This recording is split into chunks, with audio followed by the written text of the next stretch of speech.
Let's look at questions 21 and 22. So what are you doing here? You're mixing some sodium thiosulfate with some hydrochloric acid. You're looking down through this mixture towards a paper mark with a cross. So what actually happens is that this mixture then becomes cloudy, and so you can measure when the reaction's complete or reached a certain stage when you can no longer see the cross. So what's likely to decrease the accuracy of the experiment? What's going to be a poor idea?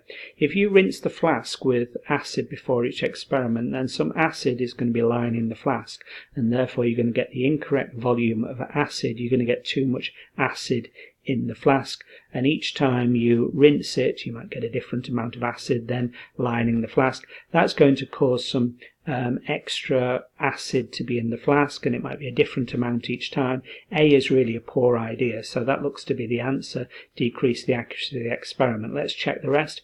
Stir in the solution, always a good idea throughout each experiment to ensure that there's consistent mixing each time.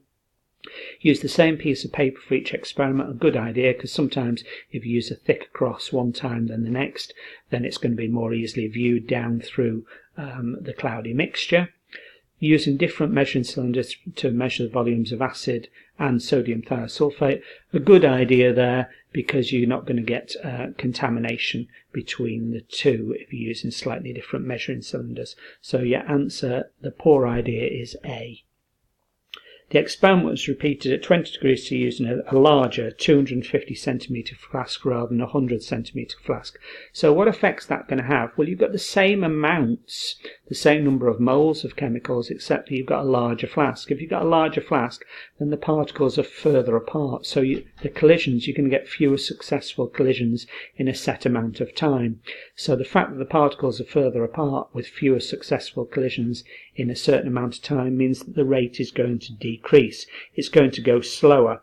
So the timetable will be not affected by using a large conical flask. No, the rate is going to go slower. Remember, if a rate goes slower, then the timer is going to take more time to complete the reaction if the reaction is going slower. So the time taken will be increased rather than decreased, so that's incorrect.